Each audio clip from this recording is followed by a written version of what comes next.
శ్రీమాత్రే నమః. శివాయ గురవే నమః. నమస్కారం అండి అందరికీ. అమ్మ దయతో అందరూ బాగుండాలని మనస్ఫూర్తిగా కోరుకుంటూ ఈరోజు మనము తెలుసుకోబోయే లలితా సహస్రనామంలోని 7వ నామము చతుర్బాహు సమన్విత.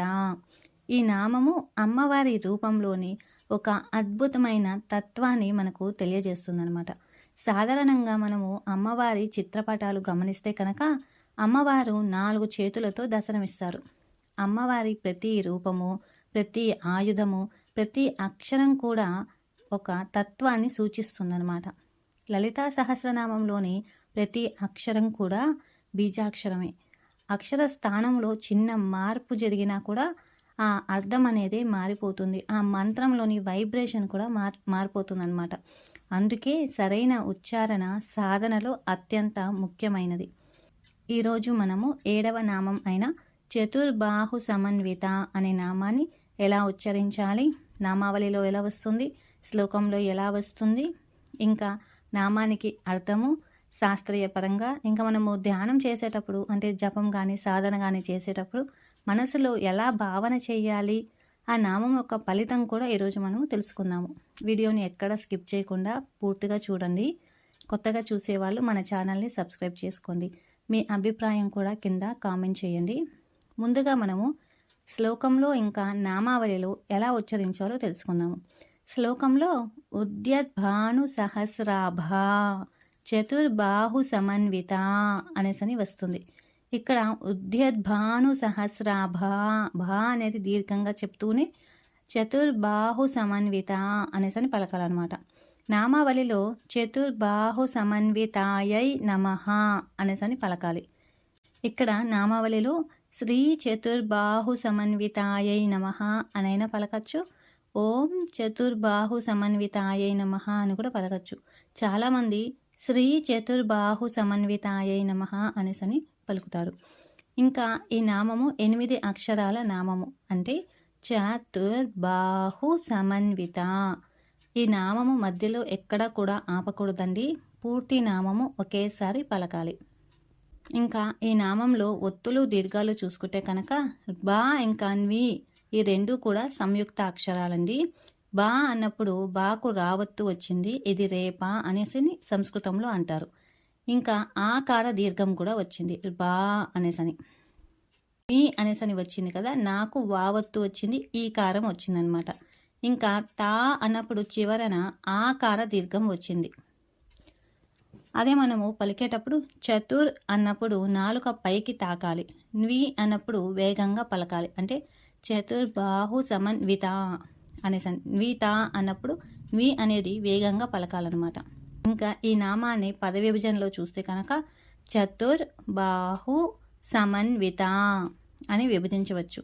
చతుర్ అంటే 4 అని, బాహు అంటే చేతులు, సమన్విత అంటే కలిగి ఉన్నది అనేసి చెప్పి. అంటే అమ్మవారికి ఉన్న 4 చేతులు కేవలం భౌతికమైనవి కావు. అవి విశ్వంలోని 4 దిశలను, మనలోని 4 అంతఃకరణలను అంటే మనసు, బుద్ధి, చిత్తము, అహంకారాన్ని శాసించే శక్తులు అనేసని ఈ నామం అర్థమండి. ఇంకా ఈ నామాన్ని 3 రకాలుగా అర్థం చేసుకోవచ్చు. స్థూలార్థము, సూక్ష్మార్థము, ఇంకా అంతరార్థము. ఇప్పుడు స్థూలార్థం ప్రకారము ఎర్రటి కాంతితో ప్రకాశిస్తూ 4 చేతులతో దర్శనమిచ్చే సుందర రూపము అని, అంటే ఫిజికల్గా అని. ఫిజికల్గా ఎలా చూస్తున్నాము, ఎర్రటి కాంతితో ప్రకాశిస్తూ 4 చేతులతో దర్శనమిచ్చే సుందర రూపమైనది అమ్మవారు అని. అదే సూక్ష్మార్థం చూసుకుంటే 4 పురుషార్థాలను ప్రసాదించే హస్తాలు అని. అవి ఏంటి, ధర్మము, అర్థ, కామ, మోక్షాలను. ఇది సూక్ష్మార్థం అన్నమాట.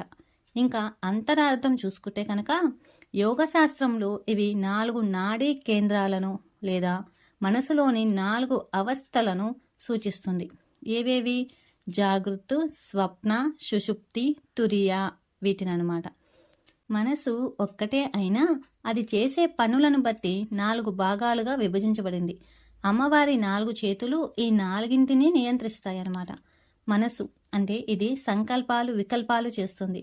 బుద్ధి ఇది నిర్ణయం తీసుకునేది. చిత్తము గత స్మృతులను దాచుకునేది. అహంకారము నేను అనే భావన. అమ్మవారు ఈ 4 చేతులతో మన అంతరంగాన్ని పట్టుకొని అపమార్గం పట్టకుండా సరైన దిశలో మనల్ని నడిపిస్తూ ఉంటుంది. అదే మనము యోగ శాస్త్రం ప్రకారం చూస్తే వెన్నెముకలో ఉన్న సుషుమ్న నాడి చుట్టూ ఉండే 4 ప్రధాన నాడులను ఇవి సూచిస్తుంది. సాధకుడు ధ్యానం చేస్తున్నప్పుడు ఈ నామస్మరణ వల్ల శరీరంలోని ప్రాణ, అపాన, వ్యాన, ఉదాన అనే వాయువులు సమతుల్యం అవుతాయన్నమాట. ఈ నామాన్ని మనము జపం చేస్తున్నప్పుడు, సాధన చేస్తున్నప్పుడు ధ్యానంలో ఇది శరీరంలోని 4 దిక్కుల విద్యుత్ ప్రవాహాన్ని క్రమబద్ధీకరించి రోగ నిరోధక శక్తిని అద్భుతంగా పెంచుతుందన్నమాట. ఇంకా శ్రీచక్రంలోని మధ్య త్రికోణం చుట్టూ ఉండే 4 రేఖలే అమ్మవారి 4 చేతులు అన్నమాట.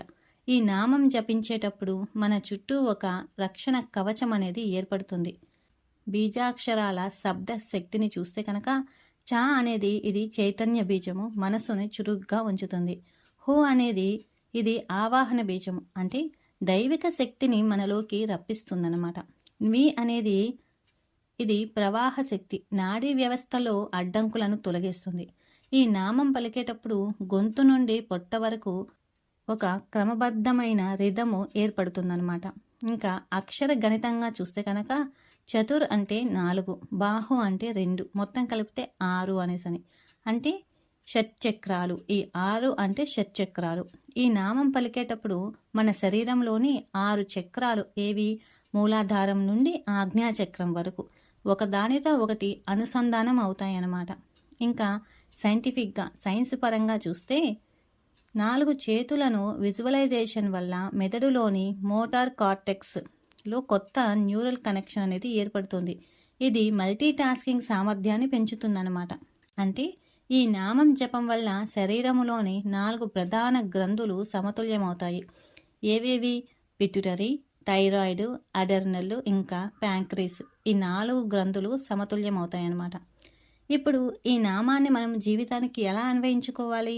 ఈ నామం నుంచి మనం ఏమి నేర్చుకుంటాము అంటే, ఒక తల్లికి 4 చేతులు ఉన్నట్లుగా, అంటే ఒక చేత్తో పని, ఒక చేత్తో బిడ్డను ఎత్తుకుంటూ పని ఎలా చేసుకుంటుంది, అలాగే మనం కూడా జీవితంలో వృత్తిని, కుటుంబాన్ని, ఆరోగ్యాన్ని, ఆధ్యాత్మికతను అనే 4 అంశాలను సమన్వయం చేసుకోవాలని మనకు ఈ నామం నేర్పుతుంది. సరే, ఇప్పుడు మనం ధ్యానంలో ఈ నామాన్ని ఎలా భావన చేయాలి?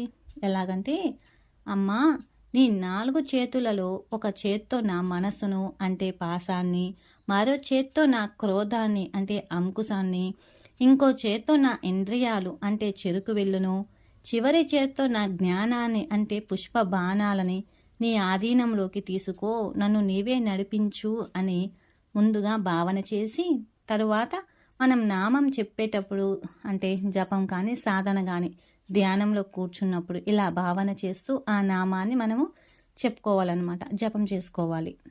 ఇప్పుడు ఈ నామం యొక్క ఫలితం కూడా చూద్దాము. చతుర్విధ పురుషార్థ సిద్ధి అంటే జీవితంలో అన్ని రకాల సుఖాలు లభిస్తాయి అని. మానసిక స్థిరత్వం, మనస్సు, బుద్ధి అదుపులోకి వస్తాయి. రక్షణ, ఎటు చూసినా అమ్మవారి హస్తము మనకు తోడుగా ఉందనే ధైర్యము కలుగుతుందన్నమాట. ఈ నామం మనల్ని సర్వసమర్థులుగా తీర్చిదిద్దుతుంది.